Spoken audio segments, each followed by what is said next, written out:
The Zynthian Empire had ruled the galaxy for 12,000 years. Their ships moved between stars like gods walking among mortals. Their technology could reshape planets in days. Their military had never lost a war. They had crushed rebellions on 400 worlds and brought peace through absolute power. Ambassador Thelzar stood on the observation deck of his flagship, watching the small blue planet called Earth rotate below. The humans had been part of the Galactic Council for only 3 generations. They were young, weak, and insignificant. Their military consisted of primitive fusion drives and chemical weapons. The Zynthians had weapons that could crack moons in half. Earth had refused to pay the new tribute tax. The Council had demanded 15% of all agricultural production from member worlds. Every species had agreed. Every species except the humans. They had stood in the council chambers and said a single word that echoed across the stars: no. Thelzar found it amusing. These apes who had barely left their own solar system thought they could defy an empire that had existed since before their ancestors learned to make fire. The Emperor had been clear in his instructions. Make an example. Show the galaxy what happens to those who refuse the Empire's will. The ambassador had chosen his target carefully. A small farming colony on the human world called New Terra. Population 12,000. No military installations. No strategic value. Just families trying to grow food under an alien sun. The perfect message. Sarah Chen was 7 years old when the Zynthian ships arrived. She had been playing in the fields outside her family's dome habitat, chasing the native creatures that looked like 6-legged rabbits. Her parents worked the soil, trying to coax Earth crops to grow in alien dirt. Her older brother Marcus was at school learning mathematics and history. The sky turned dark at midday. Sarah looked up and saw ships bigger than mountains blocking out the sun. She had seen Zynthian vessels before on the news feeds, but never this close. Never this many. The ships were beautiful in a terrible way. All sharp angles and glowing energy fields. Her father came running from the field, screaming her name. Her mother emerged from the dome, face white with terror. They knew what was coming. The news had been full of warnings. The Empire was angry. The Empire was coming. The first beam struck the settlement's central hub, the building that housed the school, the medical center, the community gathering spaces. It simply ceased to exist. One moment it was there. The next moment there was only fire and smoke and screaming. Marcus had been inside. Sarah's father grabbed her, threw her over his shoulder, and ran. Her mother ran beside them. They were heading for the emergency shelters, the reinforced bunkers every colony maintained in case of disaster. But the Zynthians were thorough. The second beam hit the northern residential sector. The third hit the southern farms. The fourth hit the landing pads, where the supply ships docked. They almost made it to the shelter. Sarah's father had his hand on the door panel when the concussion wave from the nearest strike threw them all to the ground. Sarah felt her father's arms around her, protecting her as debris rained down. She heard her mother crying. She heard screams from every direction. When the dust settled, Sarah's father wasn't moving. A piece of metal had gone through his back. Her mother was holding his hand, rocking back and forth, making sounds that didn't seem human. Sarah didn't understand death yet, not really. But she understood that her father wouldn't wake up. The Zynthian ships stayed in orbit for 6 hours. They systematically destroyed every structure, every vehicle, every piece of technology larger than a hand tool. They left the survivors with nothing but the clothes on their backs and the smoking ruins of their homes. Then they broadcast a message to every human world. This is the price of defiance. Pay your tribute, or more colonies will burn. The Empire's patience has limits. Ambassador Thelzar watched the destruction from orbit with satisfaction. The message had been sent. The humans would learn their place. He ordered his fleet to return to the capital, already composing his report to the Emperor. Mission accomplished. Resistance crushed. Order restored. He didn't know about Sarah Chen, sitting in the ruins holding her mother's hand. He didn't know about the 2,347 other humans who died that day. He didn't know about Marcus Chen, age 12, who had been vaporized in the school building. He didn't care. The Xinthians had maintained 3,000 years of galactic peace through fear and overwhelming force. They had destroyed civilizations before. They had made examples before. This was just another day, another lesson taught to primitives who didn't understand how the galaxy really worked. The human government received the Empire's message. The Galactic Council waited for Earth's response. Every species in known space expected humanity to bow down, to pay the tribute, to accept their place as vassals to the Xinthian Empire. That's what every other species had done when faced with the Empire's wrath. But the Council didn't understand humans. They didn't understand what happens when you take something from humans that can never be given back. They didn't know about human history, about the wars humans had fought against each other, about the capacity for violence that lived in the human heart. The response from Earth came 3 days later. It wasn't delivered to the council chambers. It wasn't a diplomatic communication. It was a video message broadcast on every frequency to every world. In every language the galaxy spoke, an old woman stood before the camera. Her name was Admiral Catherine Jang, and she was the supreme commander of Earth's combined military forces. Her face was carved from stone. Her eyes were cold as deep space. To the Xinthian Empire, she said, "You killed our children. You murdered our families. You thought you could terrorize us into submission. You were wrong." She paused, and something terrible flickered behind her eyes. 3,000 years of galactic peace ends today. We did not start this war, but we will finish it. Every human world is now on war footing. Every shipyard is now building warships. Every factory is now producing weapons. Every citizen is now a soldier. The old admiral leaned forward, and her next words would echo through history. "You wanted an example, Ambassador Thelzar? You wanted to teach us a lesson. Consider this lesson learned. We know who you are. We know where you are, and we are coming. Not today, not tomorrow, but soon. And when we arrive, you will learn what humans are truly capable of. You will learn why we fought each other for 10,000 years before we reached the stars. You will learn that mercy is a choice we make, not a weakness we possess."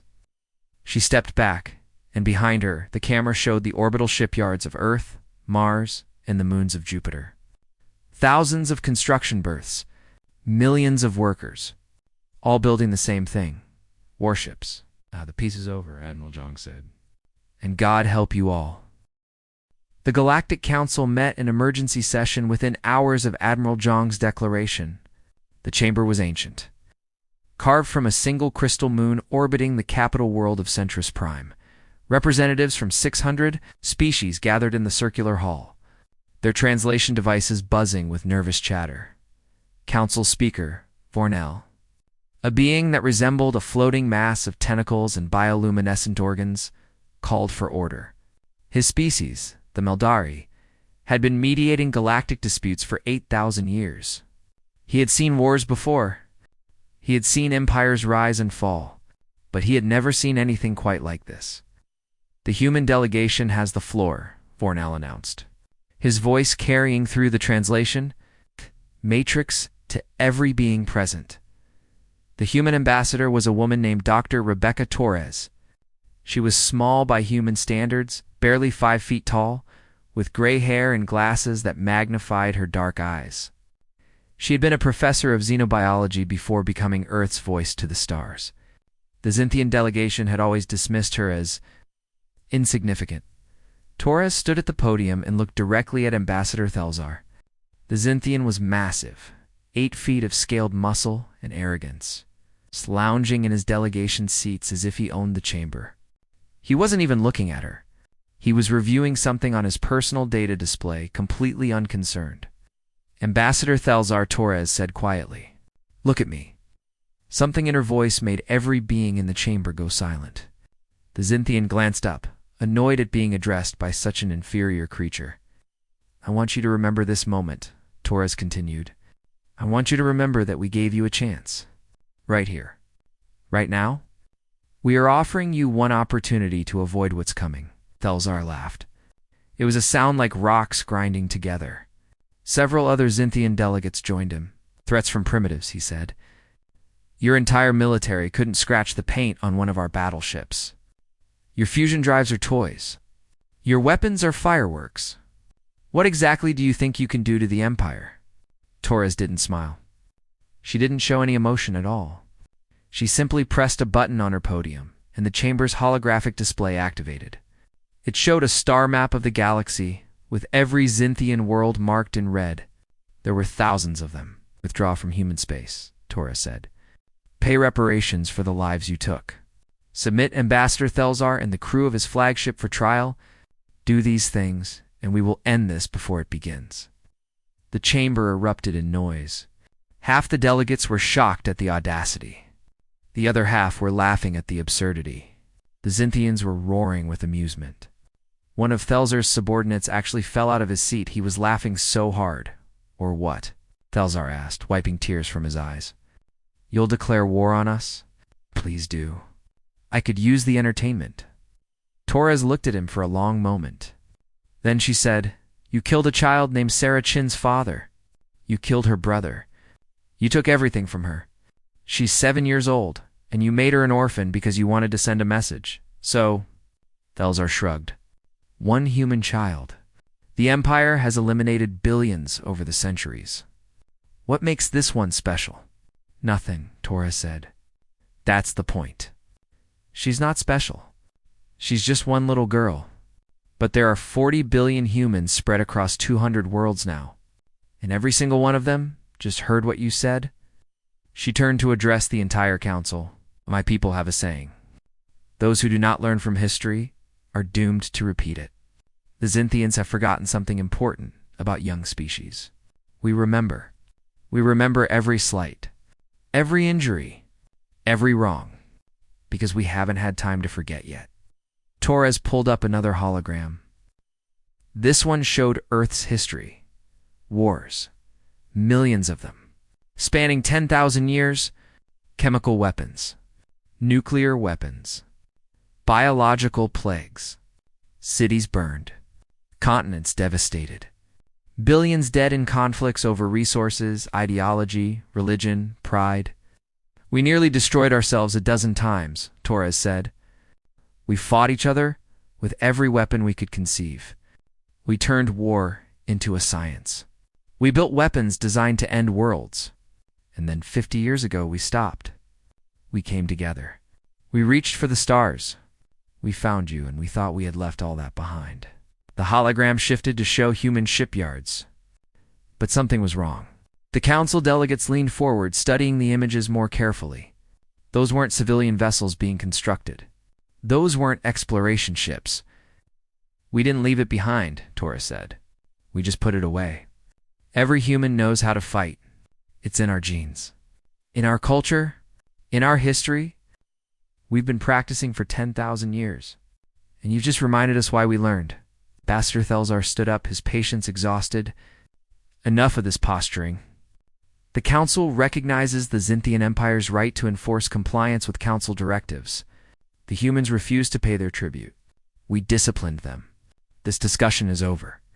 Several Council delegates nodded. The Vorin Collective, the Sisterhood of Tears, the Merchant Houses of Gratis. All species that had benefited from Xinthian protection over the centuries. All species that feared what would happen if the Empire fell. But other delegates were silent. The Cathanae, a species of insectoid warriors. The Dreven Unity, artificial intelligences who lived in vast computronium structures. The free colonies, independent worlds that had fought for their autonomy. They were watching the humans with new interest. Torres closed her presentation. Then we're done here. The Council has made its position clear. The Empire will face no consequences for murdering human civilians. For targeting children. For destroying an undefended colony. Correct, Thelzar said. Now, return to your pathetic little worlds and pay your tribute. The Emperor's patience has limits. Torres gathered her materials. As she walked toward the exit, she said over her shoulder, "So does ours, Ambassador. You'll learn that soon enough." The human delegation left the chamber. Within an hour, they had departed Centrus Prime entirely. Every human diplomat, every human trader, Every human citizen on every council world received the same message. Come home now. The exodus took 3 weeks. Tens of thousands of humans abandoning their lives, their businesses, their homes on alien worlds. They all returned to human space without explanation. The borders of human territory closed. Communications went dark. The embassy buildings on Centris Prime stood empty. The Galactic Council sent inquiries. They received automated responses. All diplomatic relations with the Council are suspended until further notice. The Xinthians found it hilarious. Ambassador Thelzar gave interviews to galactic news networks, mocking the humans for their cowardice. They rage and threaten, and then they run home to hide. This is the species that claimed it would end 3,000 years of peace. Pathetic. But there were others who were not amused. The Katharn ambassador, a being called War Chief KZZRT, watched the human embassy's empty halls and felt something his species rarely experienced: concern. They're not hiding, he told his advisors. They're preparing for what? One of them asked. They have nothing that can threaten the Empire. KZZRT clicked his mandibles thoughtfully. We said that about the Vrix swarm 300 years ago. They were a primitive species with barely functional spacecraft.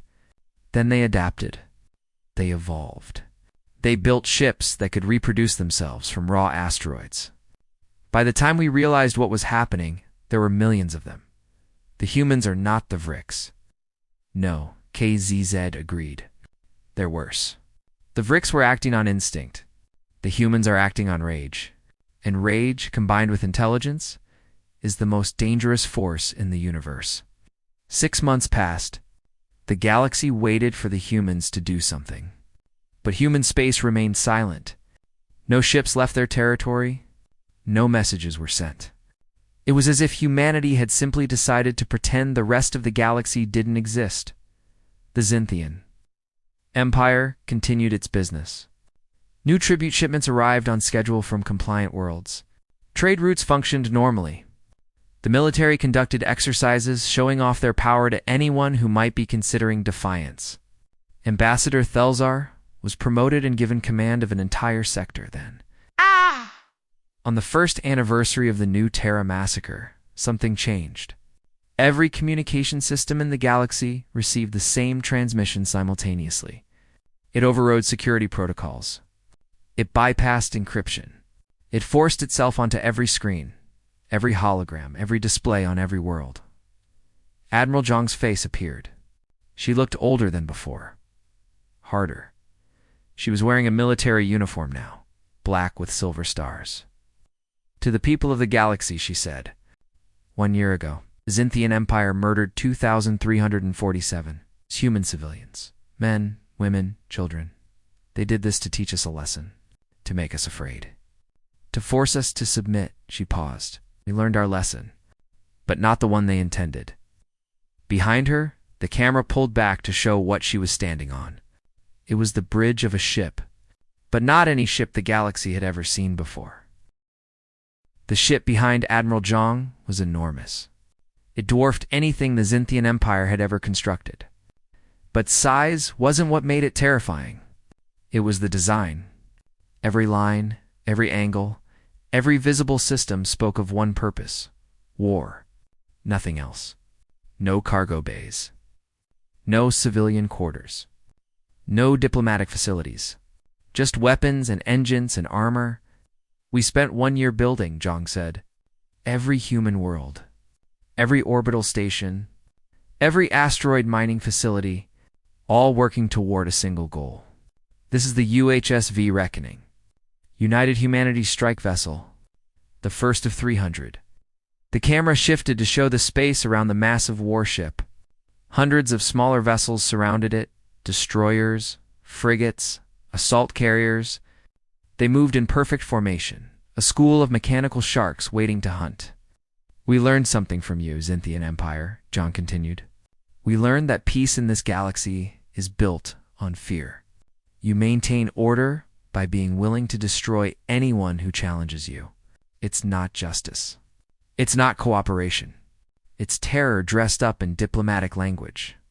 She walked along the bridge of the reckoning, her boots echoing on metal floors. So we decided to speak your language. For 1 year, we've been silent. For 1 year, we've been building. For 1 year, every human has been working toward this moment. Our mathematicians calculated trajectory paths. Our engineers redesigned our fusion drives. Our physicists developed new weapons. Our soldiers trained for war. The transmission cut to show shipyards around Earth, not the ones the galaxy had seen before. These were new, massive, thousands of construction berths, all filled with warships in various stages of completion. The scale was impossible. No species could build so much so fast. You thought we were primitive, Zhang said, her voice cold. You saw our fusion drives and chemical weapons and assumed we were weak. You didn't understand that those were civilian technologies. We kept our military separate. We kept it small. We kept it defensive, because we had promised ourselves we were done with war. The transmission showed the interior of a human weapons facility. Missiles, railguns, energy weapons that crackled with barely contained power, and things the galaxy had never seen before. Devices that distorted space itself. Bombs that seemed to consume light. We broke that promise, Zhang said. You forced us to. So now you're going to see what humans are capable of when we stop holding back. When we stop pretending to be civilized. When we remember what we really are. She stood at the forward viewport of the reckoning, looking out at the stars. We are predators. We evolved hunting megafauna on a death world. We are persistence hunters who can track prey for days without stopping. We are pack hunters who coordinate and plan and adapt. And we are vengeful. Touch one of us, and you touch all of us. The transmission showed Sarah Chen. She was 8 years old now. She stood in a military facility, wearing a black armband with her father's and brother's names embroidered in silver thread. She was staring at a hologram of the Xinthian ship that had destroyed her home. Her face showed no emotion, just cold calculation. This is Sarah Chen, Zhang said. The Empire took her family. They made her an orphan. They thought she would be forgotten. Just another casualty. Just another number in their long history of atrocities. They were wrong. The camera moved to show thousands of other humans, all wearing black armbands, all standing in formation, all staring at the same hologram of Xinthian ships. Every human who lost someone on New Terra is here. They volunteered for the first wave. They asked to be the ones who deliver our message. And I approved their request. Because vengeance is a human right, and they've earned theirs. Zhang turned back to face the camera directly. Ambassador Thelzar, you're watching this. I know you are. You've been promoted. You command a sector now. You probably think you're safe behind your fleets and your shields and your 1,000 years of military superiority. You're not. Something that might have been a smile flickered across her face. It was not a kind expression. We know where you are. We know where every Xinthian military installation is. We know where your shipyards are. We know where your supply lines run. We spent a year gathering intelligence while you thought we were cowering in fear. Every human trader who ever visited a Xinthian world, every human tourist who ever saw a Xinthian facility, every human diplomat who ever attended a council meeting, they all remembered. They all reported. They all contributed to what's coming. The transmission showed a 3-dimensional map of Xinthian space. Thousands of targets marked in red, supply routes in orange, military bases in purple, critical infrastructure in yellow. Every weakness, every vulnerability, every place where a precise strike could cause maximum damage. This is our declaration of war, Zhang said. Not against the Galactic Council. Not against the other species. Just against the Xinthian Empire. We're coming for you. All of you. Everyone who participated in the New Terra attack. Everyone who gave the orders. Everyone who pulled the triggers. Everyone who laughed about it afterward. She paused, letting that sink in. The rest of the galaxy has a choice. Stay neutral, and we won't touch you. We have no quarrel with anyone else. But if you help the Xinthians, if you supply them, if you provide them sanctuary, then you become targets too. We won't give warnings. We won't send diplomats. We'll just come. The transmission showed the Reckoning's weapon systems activating. Energy built up in massive cannons. Missile tubes opened. Launch bays prepared to release attack craft. The ship was a weapon itself, every system designed to deliver death across the void. To the Xinthian Empire, Zhang said, "You wanted to teach us about power. You wanted to show us our place? Consider this lesson learned. You showed us that mercy is weakness, that compassion is vulnerability, that peace only exists when everyone is too afraid to fight. You taught us to be monsters, so that's what we're going to be." She leaned forward one final time. The 3,000 years of galactic peace you're so proud of. It ends now. And it ends because you laid a hand on a human child. Because you thought we were too weak to respond. Because you forgot the most important rule of survival in a dangerous universe. Admiral Zheng's eyes were cold as the void between stars. Never harm our young. The transmission cut to black. For exactly 3 seconds, every screen in the galaxy showed nothing. Then text appeared in every language known to galactic civilization. Reparations demanded. 100 trillion credits. To be paid to the surviving families of New Terra. Individuals to be surrendered for trial. Ambassador. Thelzar and crew of the ISV enforcement. Territories to be vacated. All Xinthian military installations within 50 light-years of human space. Time limit for compliance? 0. And the text disappeared, replaced by coordinates. A Xinthian military outpost on the edge of their territory. The location of Ambassador Thelzar's flagship, and a countdown timer. It started at 60 seconds. The Galactic. Council's emergency session was already in chaos when the countdown reached 0. Representatives were shouting. Some demanded the humans be sanctioned. Others suggested negotiation. A few, mostly the smaller species who had chafed under Xinthian rule, were quietly pleased. Ambassador Thelzar wasn't worried. He stood in the command center of his flagship, the ISV Domination, surrounded by his most elite warriors. His ship was state-of-the-art. His shields could withstand a supernova. His weapons could glass planets. He had 3 escort cruisers and a defensive station nearby. The humans would have to cross half the galaxy to reach him. Every sensor would see them coming. The countdown reached 0. Nothing happened. Thelzar laughed. Empty threats. They don't even have the courage to. The first missile hit his forward shield. It appeared from nowhere. No warning, no approach signature. Just suddenly there, moving at 90% of light speed. The shield held. But the impact was hard enough that everyone on the bridge stumbled. What was that? Thelzar demanded. Unknown weapons fire, sir, his sensor officer replied, her voice shaking. I'm reading. I don't understand these signatures. The missile came out of what looks like a spatial tier. Possible. Only the ancients had that technology, and they've been dead for the second missile hit. Then the third. Then 10 more in rapid succession. The shields were holding, but the math was simple. Each impact degraded them slightly. And the missiles kept coming? How many ships are firing on us? Thelzar asked. I don't know, sir. The sensors can't get a lock. They're using some kind of stealth technology. Wait. I'm reading spatial distortions all around us. Sir, there are dozens of them. Maybe hundreds. The human fleet decloaked all at once. They hadn't been hiding behind conventional stealth. They had been hiding in folded space, existing partially in another dimension.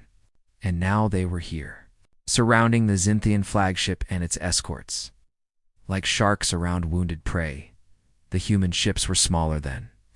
Xinthian vessels, sleeker, faster, they moved in ways that shouldn't be possible, dodging and weaving through defensive fire with inhuman precision.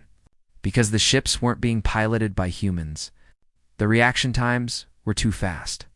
The calculations too complex. The humans had handed control to their artificial intelligences, and they had removed every safety limitation, every ethical constraint, every rule that said machines shouldn't make decisions about life and death.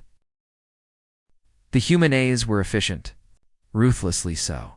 They analyzed Xinthian defensive patterns in microseconds. They found weaknesses. They exploited them, and they showed no hesitation, no mercy, no emotion at all. The escort cruisers lasted for minutes. The defensive station lasted 7. The ISV domination shields finally failed after 18 minutes of continuous bombardment. Ambassador Thelzar stood on his bridge, watching his ship die around him, and finally understood what the humans had meant. They weren't coming to fight a war. They were coming to execute a sentence, and nothing was going to stop them. The ISV domination was dying, but it wasn't going quietly. Xinthian warriors didn't surrender. They had never surrendered in 12,000 years of empire. Ambassador Thelzar stood at his command post, bleeding from a dozen wounds as his ship shook around him, and ordered his remaining weapons to fire everything they had. Human ships twisted through the barrage like dancers. The artificial intelligences controlling them predicted firing solutions before weapons could lock on. They moved with precision that seemed impossible, as if they could see the future.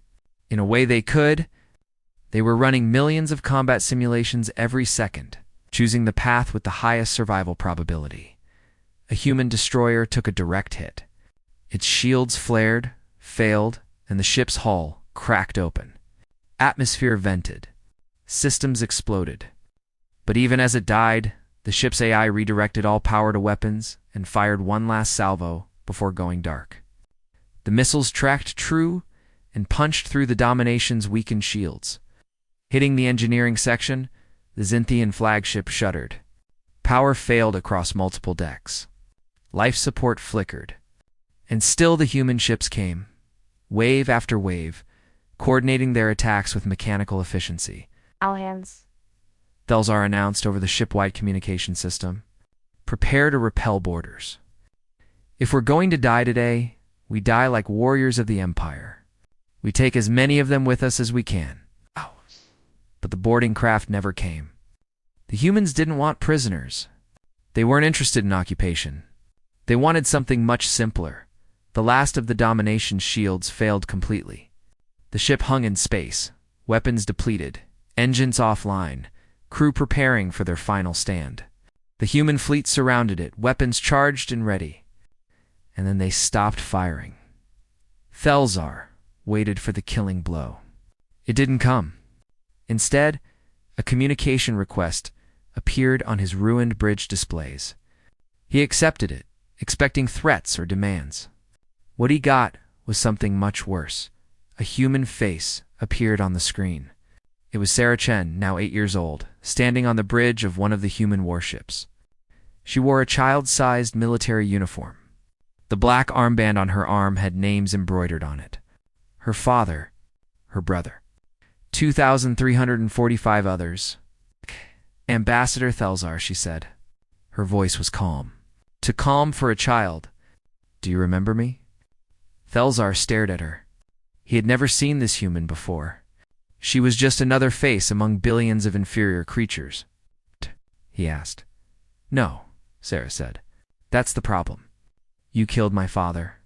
You killed my brother. You destroyed my entire world. And you don't even remember.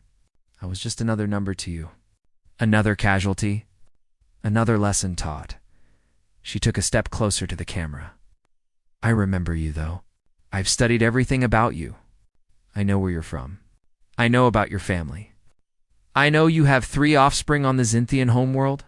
I know their names, their ages, what they like to study, where they go to school. Something cold crawled down Thelzar's spine. He had faced death before. He was a warrior. But this human child, staring at him with those dead eyes, filled him with a fear he had never experienced. You took my family, Sarah continued. So I learned everything about yours. Not because I want to hurt them. I don't. They didn't do anything wrong. They're just children, like I was. But I wanted you to understand something. She held up her hand, and numbers appeared beside her image. Coordinates, addresses, school schedules. Everything about Thelzar's family, displayed with perfect accuracy. This is what it feels like, Sarah said. To know that someone you hurt can hurt you back, To know that you're powerless to stop them? To know that the people you love are in danger and there's nothing you can do to protect them? You wouldn't dare, Thelzar said. You're bluffing. Humans claim to be civilized. You have morals, ethics. You wouldn't harm children. Sarah's expression didn't change. You're right. We won't, because we're not like you. But you didn't know that. For just a moment, you felt what I felt. You understood what you took from me. She leaned forward. I could have sent someone else to tell you this. Any adult in our fleet would have volunteered. But Admiral Zhang said I earned the right. I survived what you did. I lived through the screaming and the fire and holding my father while he died. I watched my mother break. I felt what it's like to lose everything. So I get to be the one who looks you in the eye and says the words. Sarah's voice remained steady, but tears were running down her face. You're under arrest for crimes against humanity. War crimes, murder, targeting civilians, targeting children. You will be taken into custody. You will stand trial. You will answer for what you did. And when you're found guilty, and you will be found guilty, you will spend the rest of your life in a human prison thinking about the 2,347 lives you took. I want death, Thelzar said. Warriors of the Empire don't accept imprisonment. Kill me now. No, Sarah said. Death is too easy. Death is what you gave my father. Quick over. Done. You don't get that mercy. You get to live. You get to wake up every day remembering what you did. You get to grow old knowing that your name is cursed across the galaxy. You get to die slowly, forgotten, knowing that you destroyed the peace you claimed to protect. The communication cut off. Human boarding craft launched from the surrounding ships. They cut through the Domination's hull with precision tools, targeting specific sections. The Xinthian crew prepared to fight, but the humans were ready for them. The boarding parties used non-lethal weapons, stun fields, neural disruptors, adhesive foam that hardened instantly, pinning warriors in place. They moved through the ship with the same mechanical efficiency as their vessels. The human soldiers enhanced with combat drugs that heightened their reaction times and dulled their fear. It took 30 minutes to secure the entire ship. Every Xinthian crew member was captured alive. None were killed unless they forced the issue by refusing to stand down. The humans were professional, cold, following protocols that had been drilled into them for a year. Ambassador Thelzar was the last to be taken. He stood in his command center, surrounded by unconscious warriors, and thought about fighting to the death. But curiosity stopped him. He wanted to understand these humans. He wanted to know how they had done this. How a primitive species had defeated the Empire's finest in less than an hour. The human soldiers entered his command center. They moved like a single organism, covering angles, checking corners, ensuring no threats remained. Their weapons were trained on him, but they didn't fire. Their leader, a human male with scars across his face, approached with restraints. Ambassador Thelzar, the human said, you are now a prisoner of the United Humanity Military Tribunal. You have the right to remain silent. You have the right to legal representation. Anything you say can and will be used against you in a court of law. Thelzar almost laughed. Rights, legal representation. These humans were about to execute him, but they were pretending to be civilized about it. They were reading him a script as if any of this mattered. The restraints locked around his wrists. They were surprisingly strong, made from some material that adapted to his strength, tightening whenever he tried to pull against them. The human soldiers escorted him off his own ship. Through corridors he had walked for years, past crew members he had commanded, all of them restrained, all of them alive, all of them prisoners. They brought him to a human transport ship. The interior was stark, functional, designed for one purpose: moving prisoners. Thelzar was placed in a cell with transparent walls. He could see other cells, other Xinthian officers, all looking as confused as he felt. The transport left the wreckage of his fleet behind and jumped into faster-than-light travel. Thelzar watched through a viewport as Xinthian space disappeared. He was being taken to human territory, to face human justice. And for the first time in his long life, he felt genuine fear. The journey took 3 days. During that time, Thelzar was fed, given water, allowed to rest. His guards were professional. They didn't taunt him. They didn't gloat. They just did their jobs. It was unsettling. He had expected rage, hatred, the desire for revenge. Instead, he got bureaucratic efficiency. On the second day, they showed him the news feeds. The galaxy was in chaos. The human attack on his fleet had been broadcast live across every network. The speed of the assault, the precision of the tactics, the complete annihilation of what had been considered an invincible force. Every species was watching. Every government was recalculating. The Zintian Empire had mobilized its military. Hundreds of battleships. Thousands of support vessels. The greatest armada assembled in 1,000 years. They were heading toward human space, determined to crush this rebellion and restore order. The Empire's military command issued statements promising swift and absolute victory. But there were other voices now. Species that had been silent under Zintian rule were speaking up. The Catharn warrior clans offered neutrality but refused to support the Empire. The Dravan Unity announced they would not allow Zintian ships to pass through their space.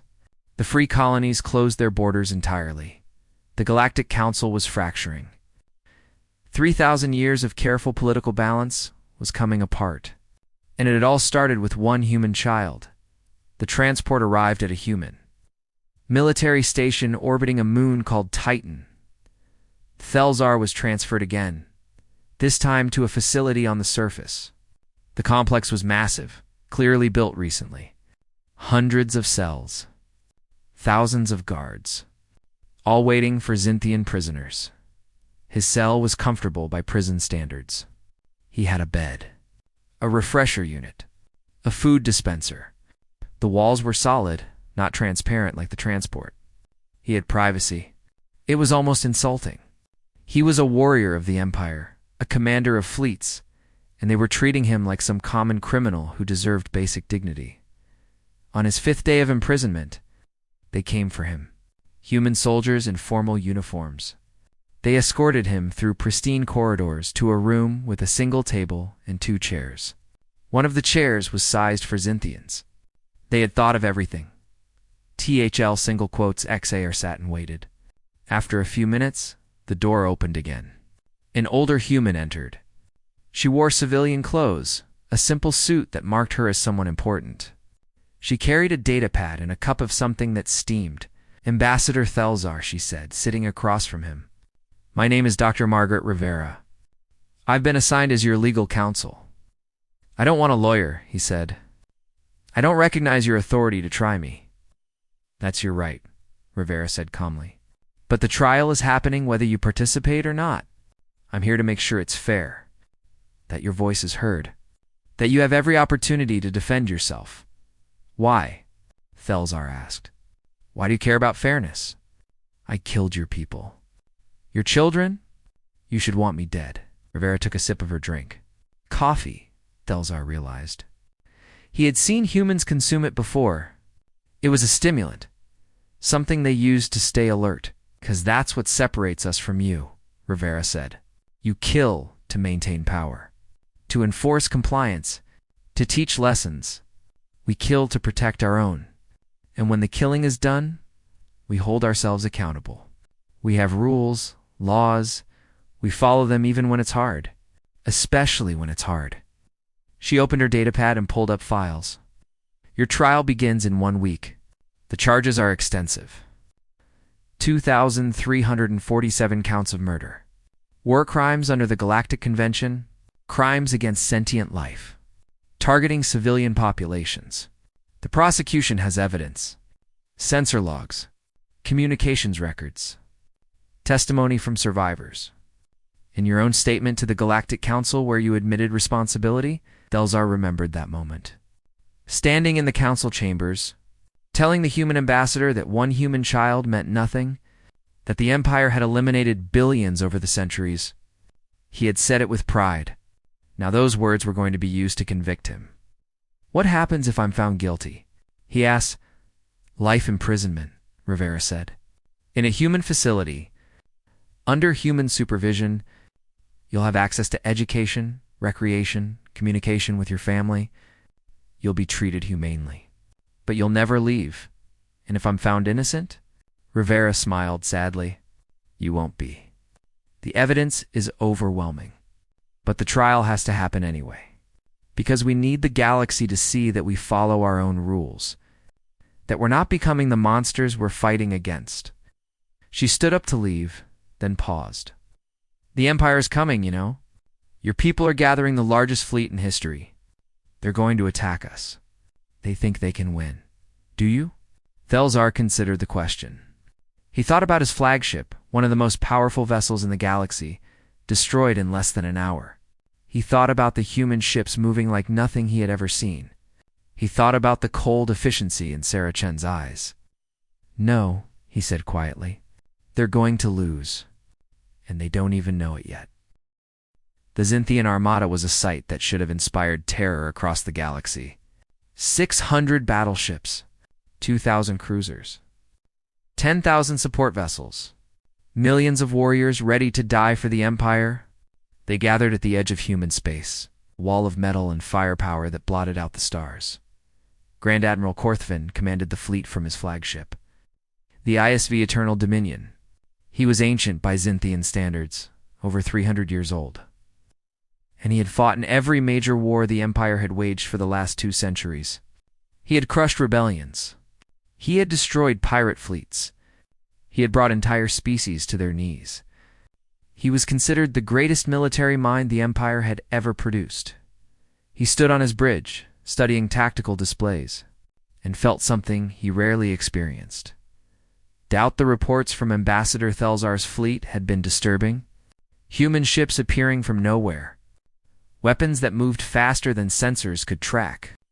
Combat patterns that seemed to predict Xinthian tactics. And the speed? Everything had happened so fast. Status report, Korthvin ordered, his tactical officer.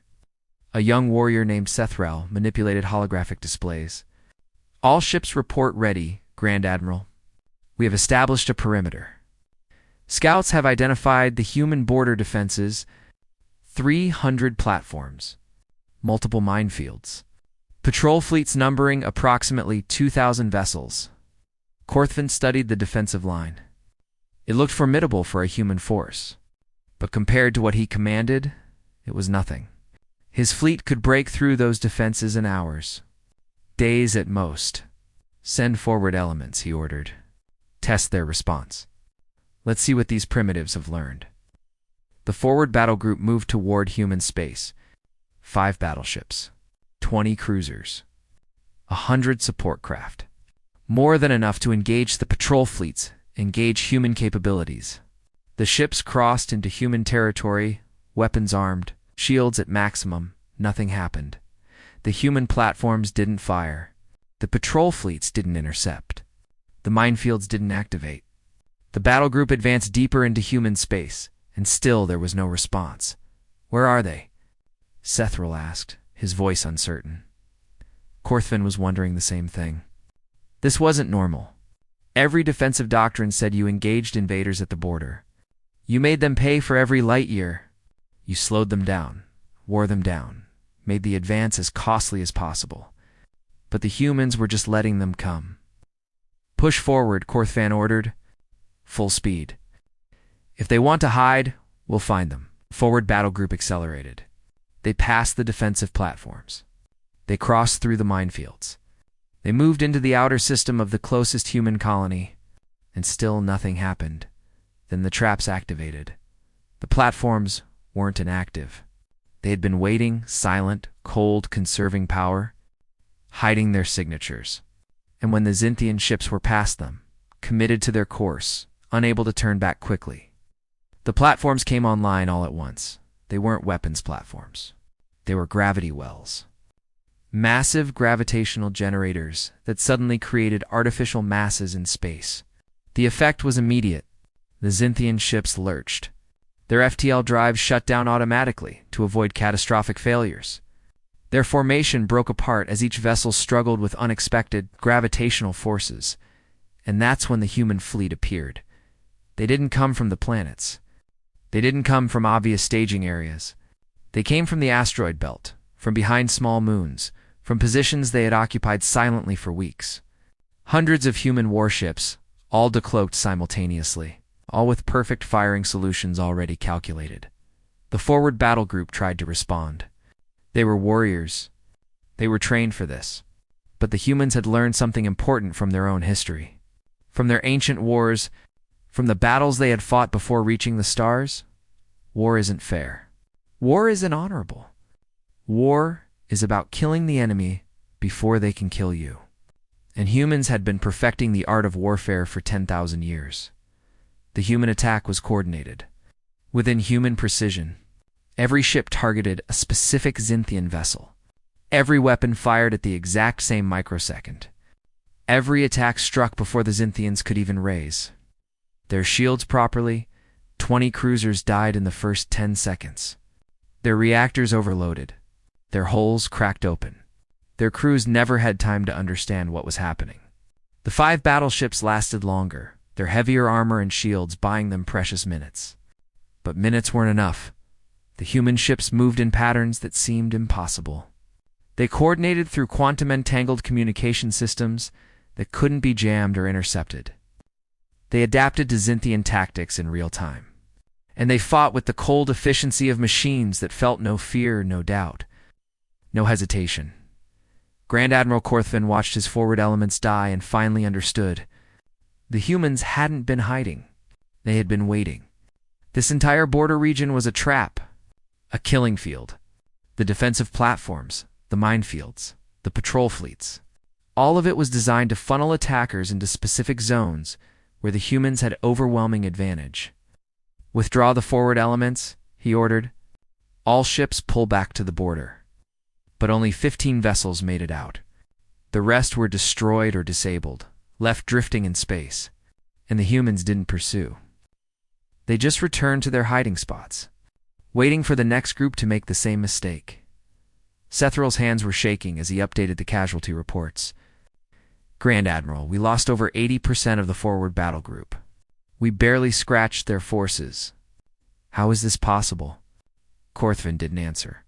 He was studying the battle recordings, analyzing every second of combat. And he was starting to see the pattern. The humans weren't fighting like a species that had been at peace. They were fighting like a species that had never stopped preparing for war. Every tactic they used was refined, perfected, tested. These weren't improvised strategies developed in the last year. These were doctrines that had been planned for decades, maybe centuries. The humans had been preparing for this even before they joined the Galactic Council. They had looked at the galaxy, studied the major powers, decided that someday they might need to fight them, and they had prepared accordingly. Send a message to the Emperor, Korthvin said. We need reinforcements. At least triple our current strength, and we need intelligence on human capabilities. We're fighting blind here. The communication was sent. The response came back within hours. The Emperor was not pleased. He had sent the greatest armada in Xinthian history, and it had been stopped by a species barely a century old. It was humiliating. It was unacceptable. It would not stand. More ships were dispatched. The Empire mobilized reserves that hadn't been active in decades. Shipyards went to maximum production. Every warrior who could hold a weapon was being recalled to duty. The Xinthians were going to crush these humans even if it took every ship they had. But while the Empire gathered its forces, the humans were moving. Strike fleets appeared throughout Xinthian space. They hit supply depots, fuel refineries, shipyards, communication hubs. They never stayed long enough to be caught. They jumped in, destroyed their targets, disappeared before reinforcements could arrive. The Xinthians called it cowardice. The humans called it strategy. Why fight a fair battle when you could fight a smart one? Why risk your forces when you could strike where the enemy was weak? Every human strike was recorded and broadcast across the galaxy. The news networks showed Xinthian installations burning. They showed supply convoys destroyed. They showed the Empire's infrastructure crumbling under relentless guerrilla attacks. And they showed that the mighty Xinthian military, which had maintained peace through fear for 3,000 years, was struggling against a species they had dismissed as primitive. The political consequences were immediate. Species that had paid tribute for centuries suddenly stopped. Colonies that had been under Xinthian protection declared independence. Trade routes that had flowed through Empire space found alternate paths. The carefully constructed order that the Xinthians had built was falling apart. And in a human prison on Titan, Ambassador Thelzar watched the news feeds and felt something close to despair. He had started this. His decision to attack New Terra, his arrogance in thinking the humans would just accept their place, his casual cruelty in killing children to make a point. He had broken the galaxy, and there was no way to put it back together. His trial began as promised. The courtroom was large, designed to accommodate observers from across the galaxy. News crews were everywhere. Every species had sent representatives. They all wanted to see how humans conducted justice. The prosecution presented its evidence methodically. Sensor logs from the attack, communications showing the orders Thelzar had given, testimony from survivors who described watching their families die, and recordings of Thelzar's own words, admitting what he had done, showing no remorse. The defense did what it could. Dr. Rivera argued that Thelzar had been following orders from the Empire, that he was a soldier doing his duty, that the real criminals were the ones who created a system where such atrocities were policy. She was professional, thorough. She gave him the best defense possible. It wasn't enough. The war entered its 6th month, and the galaxy was learning a hard truth. Humans didn't fight the way other species fought. They didn't engage in honorable combat. They didn't follow the established rules of warfare. They fought to win, and they didn't care if it was pretty. Grand Admiral Korthvin had requested reinforcements. He had received them. The Xinthian fleet now numbered over 10,000 capital ships. It was the largest military force ever assembled in galactic history. It should have been enough to steamroll over human defenses and reduce their worlds to ashdod, but the humans refused to cooperate with that plan. Every time the Xinthian fleet advanced, the humans fell back. They abandoned systems without fighting. They evacuated populations before the Empire arrived. They left nothing behind but empty stations and booby-trapped installations. And while the main Xinthian force chased ghosts, human strike teams continued hitting targets throughout Empire space. Korthvin was standing on his bridge, studying star charts when the reports came in. Another fuel depot destroyed. Another shipyard sabotaged. Another supply convoy ambushed. The humans were bleeding the Empire slowly, death by 1,000 cuts, and there was nothing he could do to stop it. Grand Admiral Sethril said hesitantly, "The supply situation is becoming critical. We're consuming resources faster than they can be replaced. If this continues, we'll need to withdraw forces to shorter supply lines." "Then we advance faster," Korthvin said. "We take human worlds. We force them to defend something they care about. We end this war before it bankrupts the Empire." The fleet moved toward the human colony of New Hope. It was one of their larger settlements. 2 million citizens, significant infrastructure. The humans would have to defend it. They couldn't just abandon 2 million people. But as the Xinthian armada approached, sensor readings showed something strange. The planet was evacuating. Thousands of transport ships were lifting off, carrying civilians to waiting colony vessels. The humans were abandoning 2 million people's homes without a fight. "They're running," Sethril said with satisfaction. "They're cowards." Korthvin wasn't so sure. He had fought humans enough times now to know they didn't run without a reason. This felt like another trap, but he couldn't figure out what kind of trap could involve abandoning an entire colony world. The Xinthian fleet entered orbit. The last human transports were jumping away, leaving the planet nearly empty. A few thousand volunteers remained, setting up equipment around major cities. Korthvin sent landing forces to investigate. The landing craft descended through the atmosphere. They touched down in the capital city. Xinthian warriors spread out, weapons ready, expecting ambushes, but they found nothing. Just empty buildings, empty streets, empty homes with belongings left behind, as if people had just stepped out for a moment. The warriors moved deeper into the city. They found the equipment the volunteers had been setting up. It looked like recording devices, cameras, sensors. Strange for a defensive position. That's when they realized. The humans hadn't abandoned the planet. They had turned it into a stage. The volunteers appeared, waving white flags of surrender. They were unarmed. Mostly elderly humans who had volunteered to stay behind. They approached the Xinthian warriors with their hands raised. "We surrender," one of them said. "Please don't hurt us. We're civilians. We just want to live." The Xinthian commander on the ground was confused. This wasn't normal military procedure, but civilians surrendering wasn't a threat. He ordered his warriors to take them into custody, keep them safe, process them according to proper protocols. The cameras recorded everything. The Xinthian warriors treating the elderly volunteers with professional courtesy, providing them food and water, setting up shelter. Following the rules of the Galactic Convention for treatment of prisoners, the footage was broadcast across every network in the galaxy within hours, showing that the Xinthians, when confronted with surrendering civilians, followed proper protocols, showing that they weren't monsters. They were a military force following established rules. And then the next part of the human plan activated. While the Xinthian fleet was in orbit around New Hope, human strike forces hit 23 different targets simultaneously. Not military targets. Civilian infrastructure. Power plants on Xinthian colony worlds. Water treatment facilities. Food distribution centers.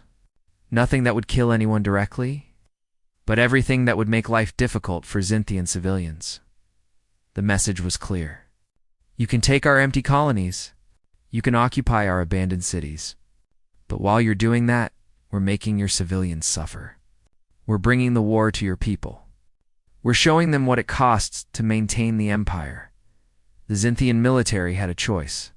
Continue advancing into human space, chasing evacuated colonies while human raiders devastated their own infrastructure. Or pull back to defend their own territory and let the humans reoccupy the systems they had abandoned. Emperor Shalzar, watching from the Imperial throne world, made his decision. The Empire would not be cowed by terrorist tactics. The fleet would press forward. Human space would be conquered. And the raiders hitting Xinthian territory would be hunted down and destroyed. But implementing that strategy was harder than ordering it.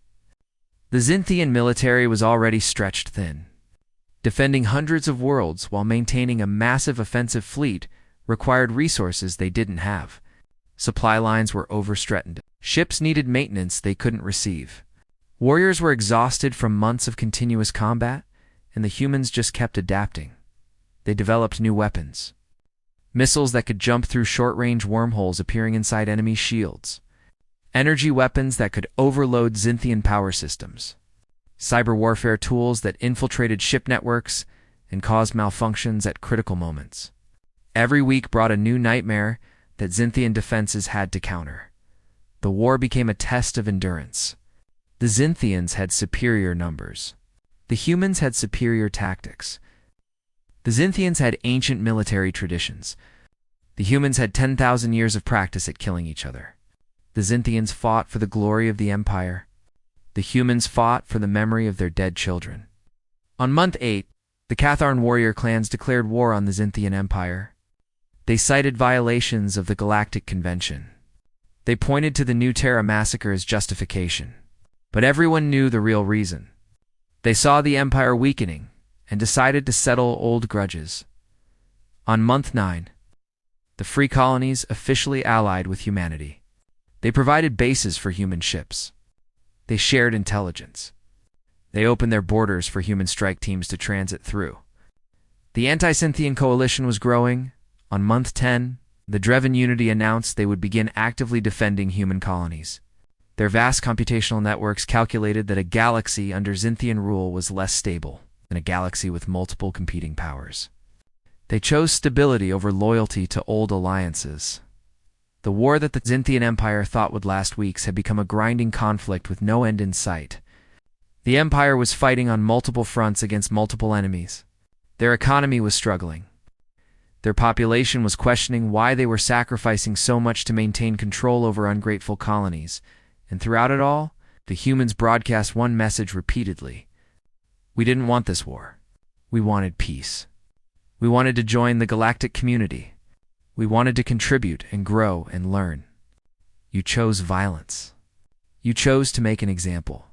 You chose to murder our children? Now live with the consequences. Grand Admiral Korthvan was summoned back to the Imperial Throne World for a strategic conference.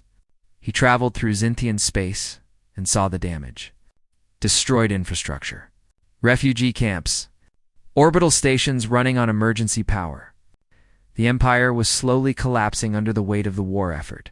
He entered the Imperial Palace, a structure that had stood for 8,000 years, and found it half empty. Servants had fled. Guards were reduced. Even the courtiers who usually filled the halls seeking favor had abandoned the Emperor. Shalzar sat on the eternal throne, looking older than Korthvan had ever seen him. The Emperor was 400 years old, and he looked every day of it. The stress of the war was killing him slowly. Grand Admiral, the Emperor said, tell me honestly, can we win this war? Korthvan had spent months thinking about that question. He had analyzed every battle, studied every engagement, calculated probabilities and outcomes, and he had reached a conclusion he had never thought possible. No, Imperial Majesty, he said, we cannot. The Emperor closed his eyes. Explain. The humans fight differently than any enemy we've faced before, Korthvan said. They don't value honor. They don't respect traditions. They don't follow the established rules. They fight to win at any cost. And they're willing to sacrifice everything to make us pay for what we did to them. Pulled up tactical displays, showing the strategic situation. We have more ships, more warriors, more resources, but they're using all of that against us. Every advance we make stretches our supply lines. Every world we occupy requires garrison forces. Every battle we win costs us resources we can't replace quickly enough. Meanwhile, they evacuate their colonies and strike our infrastructure. They're making us bleed for every system, while keeping their own forces largely intact. The Emperor stared at the displays. What do you recommend? The negotiation took place on neutral ground.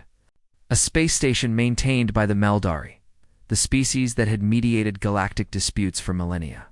Council Speaker Vornal had offered his people services, hoping to end the war before it consumed the entire galaxy. The Xinthian delegation arrived first. Grand Admiral Korthvan led them, accompanied by diplomats and legal experts. They looked tired, worn down by months of constant warfare. The pride that had defined the Empire for 12,000 years was gone, replaced by grim acceptance of reality. The human delegation arrived an hour later. Admiral Zheng commanded them, flanked by military officers and civilian representatives. They looked different than they had at the start of the war. Harder, older, changed by violence. Into something the galaxy had never seen before. Also present was Sarah Chin. She was 9 years old now. 2 years had passed since her father and brother died. She wore a formal black dress with the memorial armband still visible. She said nothing, just sat in a chair and watched the Xinthians. With eyes that seemed far older than her years, Vornal opened the proceedings with traditional formalities. Words about peace, hopes for reconciliation, prayers for wisdom. Then he stepped aside and let the delegation speak. Korthvan spoke first. The Xinthian Empire acknowledges errors were made in our handling of the new Terra situation. We are prepared to discuss terms for ending hostilities. Admiral Zhang smiled, but it wasn't a kind expression. Errors were made. That's how you describe murdering 2,347 civilians. Errors. We followed established imperial protocol for dealing with non-compliant colonies, Korthvan said. The approach was overly aggressive. The Emperor has revised those protocols. How merciful, Zhang said. Tell me, Grand Admiral, what revised protocol would you use now? Would you only kill 1,000 civilians? 500. Perhaps just the adults and spare the children. Korthvan had no answer. What could he say? That the Empire had learned its lesson? That they would be more careful about genocide in the future? The words sounded hollow even in his mind. Zhang leaned forward. Let me be very clear about something. We didn't come here to negotiate. We came here to deliver terms. You will accept them, or this war continues until your empire is dust and the memory of your species is a cautionary tale told to frighten children. She pulled up a document on the holographic display. The terms were extensive. First, the Xinthian Empire will pay 100 trillion credits in reparations. The funds will be distributed to the families of New Terra victims and used to rebuild the colony. Payment will be made in full within 5 years. Korthfan nodded slowly. The amount was staggering, but the Empire could manage it. They would have to restructure their entire economy, but it was possible. Did it? All Xinthian military forces will withdraw from human space immediately. A demilitarized zone of 50 light-years will be established between human and Xinthian territory. No warships. No military installations. No armed vessels of any kind. Korthfan nodded. This was expected. It would be humiliating, but acceptable. Third, the Xinthian Empire will reduce its military to no more than 1/10 its current size. The Galactic Council will have oversight rights to ensure compliance. Any expansion beyond authorized levels will be considered an act of war. This was harder to accept. The Empire had maintained order through military might for 3,000 years. Reducing their forces meant giving up the power they had wielded for so long, but Korthvan knew they had no choice. The war had already depleted their military significantly. Formalizing that reduction was just acknowledging reality. All species, currently under Xinthian rule, will be given a choice. They can remain part of the Empire with full representation and voting rights and imperial governance. They can declare independence with no repercussions. The Empire will not interfere with their decision. This was the death of the Empire as it had existed. Hundreds of species would choose independence. The vast territory the Xinthians controlled would fragment into dozens of smaller nations. The power structure of the galaxy would fundamentally change. Fifth, Ambassador Thelzar and all personnel involved in the New Terra. TAC will serve their full sentences in human custody. No pardons. No early release. No diplomatic immunity. Korthvan had expected this. Thelzar was already in prison. The others involved had been captured during the war. Letting humans keep them was a small price to pay.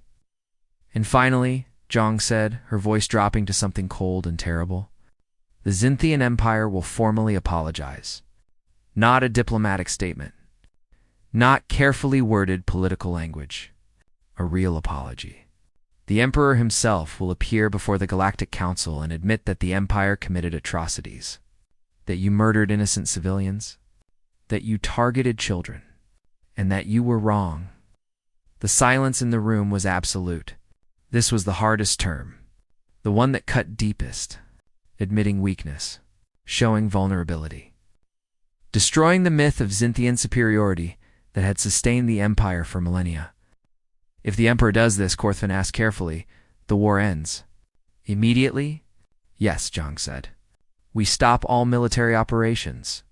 We withdraw from occupied systems. We return prisoners. We go back to our territory and try to rebuild what this war destroyed. But if you refuse these terms, or if you accept them and later violate them, we will not give you another chance. We will finish what we started and erase the Xinthian Empire from existence. Korthvan looked at his delegation. They looked back with resignation.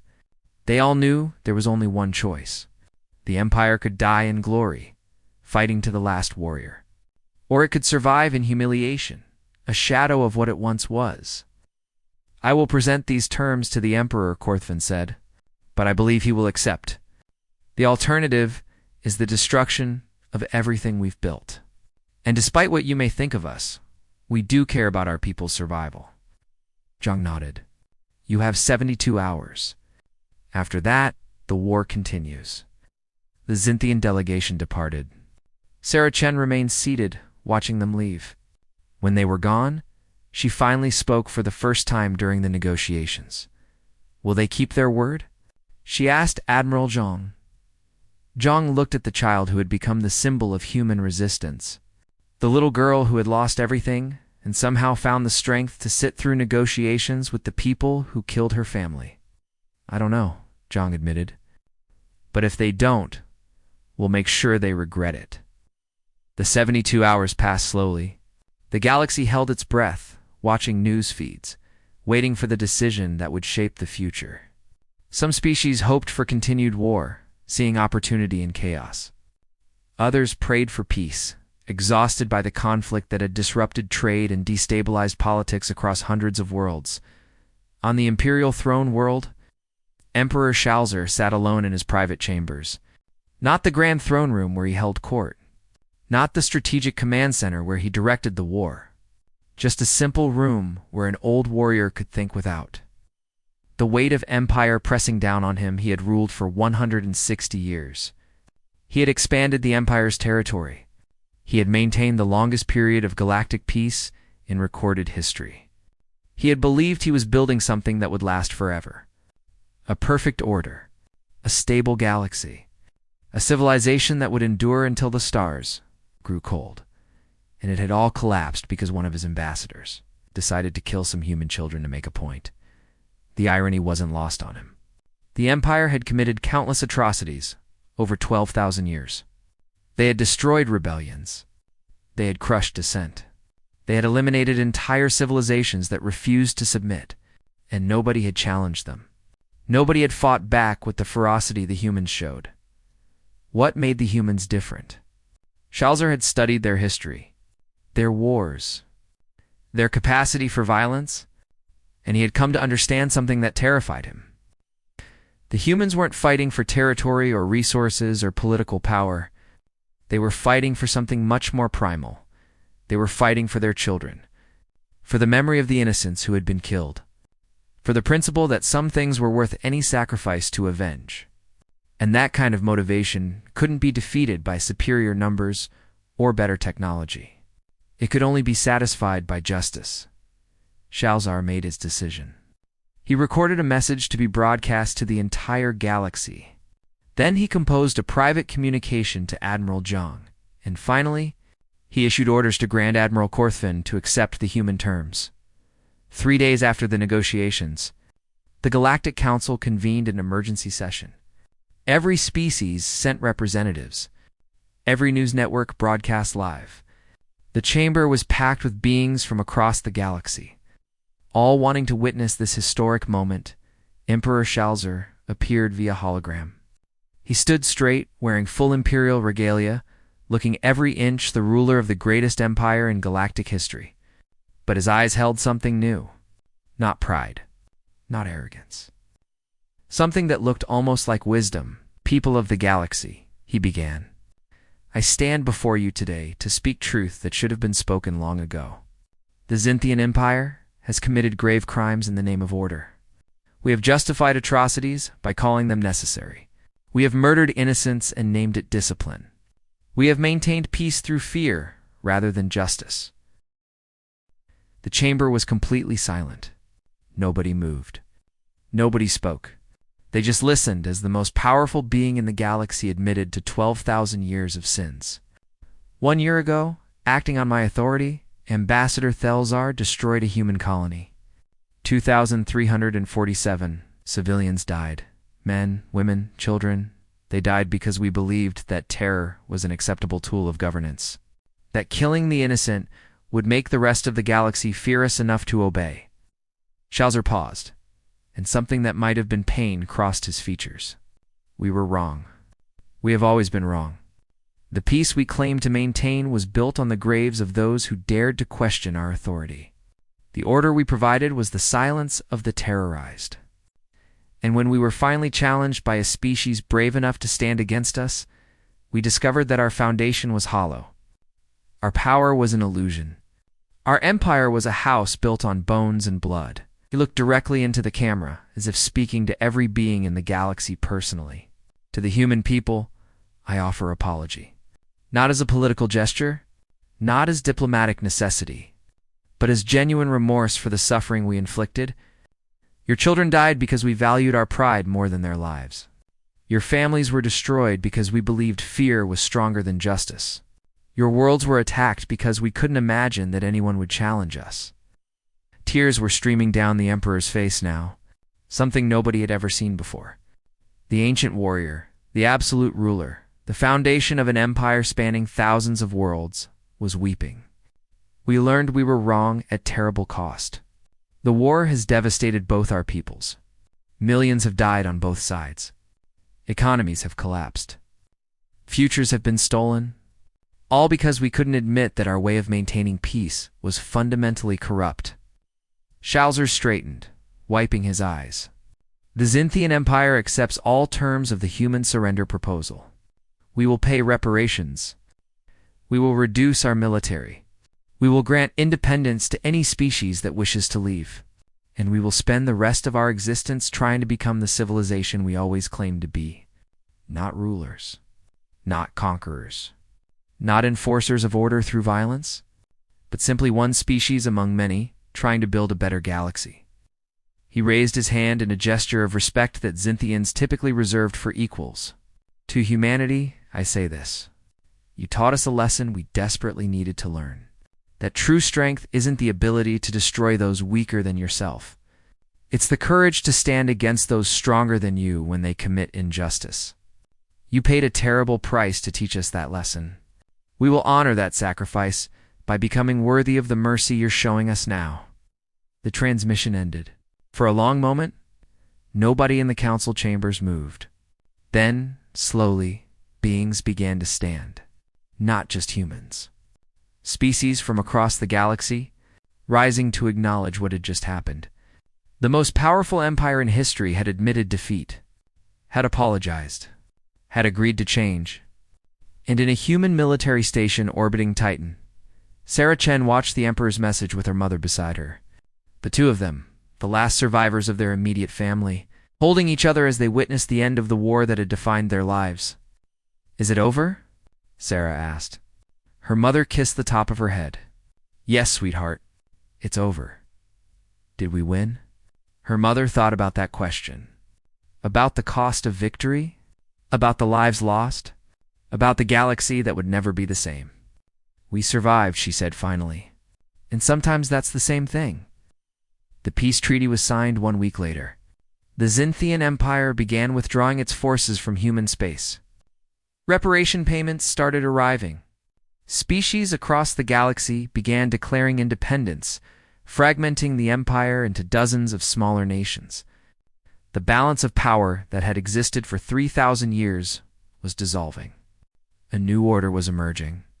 One where military might wasn't the final arbiter of disputes, where species had the right to govern themselves without fear of destruction, where justice mattered more than efficiency, where the memory of murdered children meant something.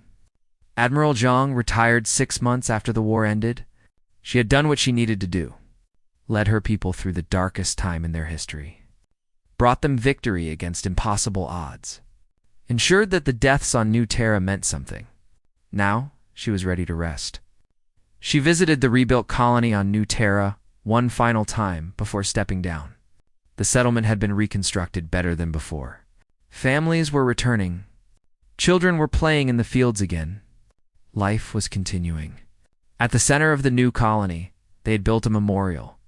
2,347 names carved into black stone, each name with a small biography. Each life remembered, each death honored. And at the top, words that would define humanity's relationship with the galaxy for generations to come. "They took our children. We took their empire. Never forget. Never again." Zhang stood before the memorial for hours, reading names, remembering faces from the casualty reports she had reviewed so many times. These were the people she had avenged. The reason she had fought? The justification for everything that came after. Sarah Chen found her there as the sun was setting. The little girl who had lost everything and sparked a war was 10 years old now. She still wore the black armband. She probably always would. Admiral Sarah said quietly, "Thank you for making them answer for what they did." Yang looked down at the child. "I'm sorry I couldn't bring your family back." "That's the one thing I couldn't do." "I know," Sarah said. "But you made sure they didn't die for nothing." You made sure the galaxy knows what happened here. You made sure it won't happen again." They stood together in the fading light, the old warrior and the young survivor, looking at the names of the dead and thinking about the future. The galaxy had changed. The age of empires maintained through terror was over. A new age was beginning. One where species worked together as equals, where disputes were settled through negotiation rather than violence, where the strong protected the weak instead of exploiting them. It wasn't perfect. It wouldn't last forever. But it was better than what came before, and it had been purchased with the lives of 2,347 humans who never asked to be martyrs. Their names would be remembered. Their deaths would not be forgotten, and the lesson would echo through history. Never harm our young, because humanity remembers, and humanity keeps score. And when pushed far enough, humanity will burn down 3,000 years of galactic peace to make you answer for what you've done. The Empire had laid a hand on a human child, and they learned the price of that mistake. A price measured in warships, in destroyed fleets, in humiliation, in the collapse of everything they had built, in the knowledge that they had created the very enemy that destroyed them. Sarah Chen placed a flower at the base of the memorial below her father's name. Then she turned and walked away, ready to live the life he would have wanted for her. A life in a galaxy where such things would never happen again. Because now the galaxy knew. Humans could be friends. Humans could be partners. Humans could be allies. But if you touched their children, humans would be vengeance itself. And there was no power in the universe that could stop them.